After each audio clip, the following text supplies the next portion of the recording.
All right, today we're going to study the slope-intercept form of the equation of a line. In order to get started, we're going to graph the relationship between d and t in this first example. If you remember, the solution to a two-variable equation is a set of values that make the equation true. One of those values will be for t and the other will be for d.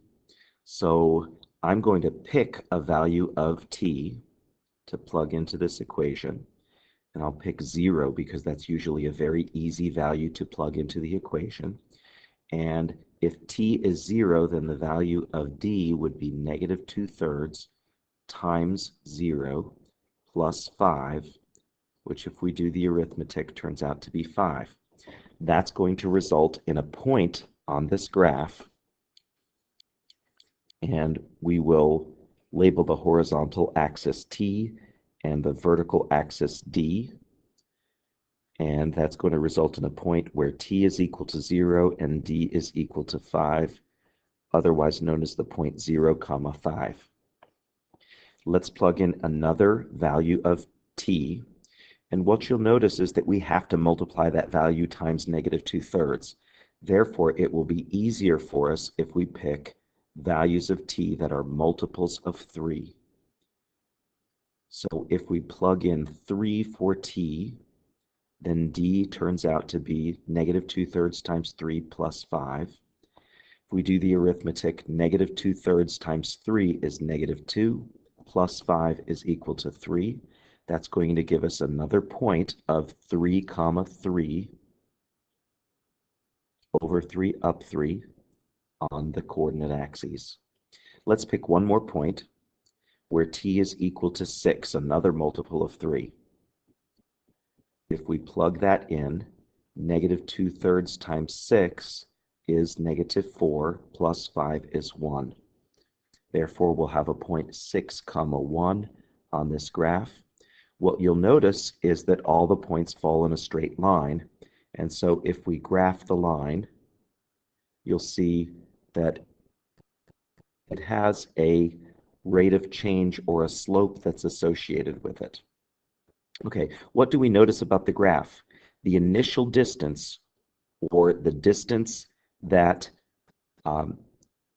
whatever this graph is referring to is starting at, is the value when t is equal to 0. We can notice that initial distance right there because that's the starting point of the graph, and that initial distance is 5 feet because distance is measured in feet. The rate of change is equal to the slope. The slope of this graph is negative 2 over 3 because as we go from one point to another, we go down 2 and right 3. So the slope is negative 2 over 3.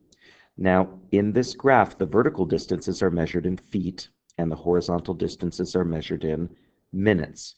So what that means is the units of this rate of change are feet per minute. Let's take a look at another example. In the second example, the equation is v is equal to t plus 3. We'll make another chart and start plugging in some values of t to get the v values out. So 0 is an easy one to start with. If t is 0, then v is 0 plus 3, which is equal to 3. That gives us a point to graph of 0, 3. If t is equal to 1, then v is 1 plus 3, which is 4. That gives us another point to graph 1, 4. If t is 2, v is 2 plus 3, or 5. So we can graph the point 2, 5. If t is 3, then v is 3 plus 3, which is equal to 6. So that gives us another point to graph 3, 6. By this point, we can see that there's a pattern, and the points are falling into a straight line. What you'll notice about that line is it goes up 1 every time it goes to the right one. So our initial volume is that value right there. The volume in the graph starts at 3 cubic feet. The rate of change is the slope of the graph. If I pick 2 points, notice that we have to go up 1 and right 1. So that gives us a slope of 1 over 1, which is 1. And the units of that would be the vertical change over the horizontal change, or cubic feet per hour. In the third graph, S is equal to 4 is the equation. So there are 2 variables here. S is the output variable, or that goes on the vertical axis. T is the input variable, that goes on the horizontal axis. So I'm going to plug in my favorite value of t, which is 0. And what you'll notice about this equation is it doesn't really tell us what to do with t.